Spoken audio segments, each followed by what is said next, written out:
Pensa só, lá no meio do oceano existem uns gigantes de aço, maiores que muitos prédios, que travam uma batalha invisível todo santo dia. Hoje, a gente vai desvendar os segredos de como esses titãs, as turbinas eólicas offshore, são domados para gerar energia limpa e segura para o nosso mundo. A pergunta que não quer calar é essa, né? Como é que se mantém uma torre colossal de pé no meio do caos que é o oceano? Olha, esse é um dos maiores desafios da engenharia moderna, e a resposta está na ciência mais avançada que existe. Para a gente ter uma ideia, é como se a estrutura levasse um soco vindo de cima e, no mesmo instante, uma rasteira por baixo. É basicamente isso que acontece com as turbinas em alto mar, 24 horas por dia. Uma luta sem trégua contra o vento e as ondas, que gera um tremor que pode ser fatal para a estrutura. Então, vamos mergulhar de cabeça nesse desafio. Primeiro, a gente precisa entender que forças da natureza são essas que ameaçam derrubar esses gigantes de aço e o fenômeno que elas causam. Os engenheiros, claro, têm um nome para essa batalha toda: interação fluido-estrutura. É uma dança bem perigosa entre a torre e os elementos. E se essa dança sai do controle, as vibrações podem virar quase um terremoto localizado, sabe? E levar ao colapso total da estrutura. Tá, mas então como é que a engenharia resolve isso? Bom, a primeira linha de defesa é tipo um escudo invisível, projetado para proteger a espinha dorsal da turbina. A solução é simplesmente genial. E a solução, olha, parece que saiu de um filme de ficção científica. Metamateriais. Pensem neles como se fossem fones de ouvido com cancelamento de ruído, só que para uma estrutura de milhares de toneladas. São materiais com verdadeiros superpoderes projetados para manipular as vibrações e basicamente dizer para elas daqui vocês não passam. E como eles fazem isso? Com um design muito inteligente. Cada curva, cada corte nesses ressonadores funciona como se fosse uma nota musical afinada com uma precisão incrível para cancelar o ruído daquela vibração indesejada. É a física se transformando em música para proteger a estrutura. E aqui vem a parte mais incrível. A ciência por trás disso é de uma precisão cirúrgica. O modelo no computador previu uma frequência de 19,503 Hz. O teste no mundo real, na prática, deu quanto? 19,467 Hz. O erro é de só 0,18%. Isso é quase nada. Quer dizer que os engenheiros podem construir essas defesas virtualmente com a certeza de que elas vão funcionar perfeitamente lá no oceano. E aqui está a prova visual. Esse gráfico é como se fosse um detector de vibrações.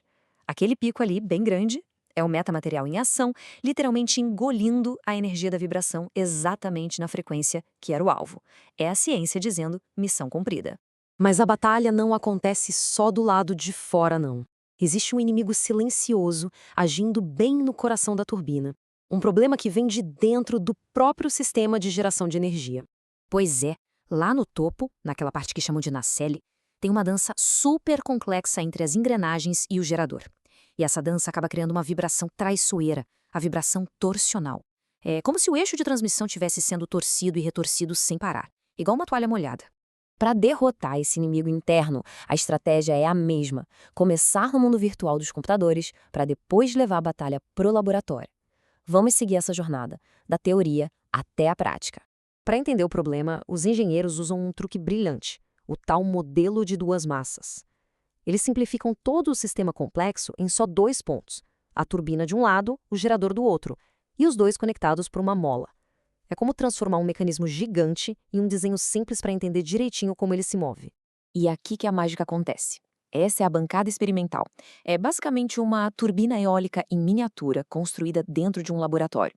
Aqui os cientistas podem simular desde ventos de furacão até condições extremas, tudo num ambiente controlado para ver como o sistema se comporta na vida real. E qual é o resultado dessa vibração interna toda? Olha só, a linha azul é a potência mecânica, a laranja é a energia elétrica que está sendo gerada. Dá para ver como os tremores na linha azul causam picos e vales na entrega de energia? Isso não é só ineficiente, é prejudicial para toda a rede elétrica. E agora, a grande revelação. Quando foram analisar a saúde elétrica do gerador, os cientistas descobriram uma coisa fascinante: uma impressão digital da vibração mecânica ali, no sinal elétrico. É como encontrar um vestígio de lama no tapete limpinho da sala. Prova que o mundo mecânico e o mundo elétrico estão totalmente conectados. E, se estão conectados, eles podem ser controlados. Ok, a gente viu muita ciência, muitos gráficos, mas no fim das contas, por que tudo isso importa? Por que a gente deveria se preocupar com as vibrações de uma turbina lá no meio do oceano? A resposta é bem simples, na verdade. Turbinas que não tremem são turbinas que duram mais.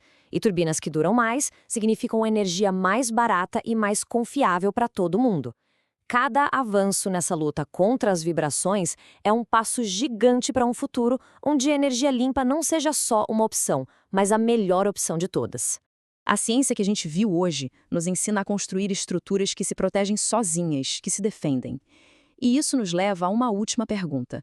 Se a gente consegue ensinar gigantes de aço a se defenderem sozinhos, que outros desafios da engenharia, que hoje parecem impossíveis, vão estar ao nosso alcance amanhã?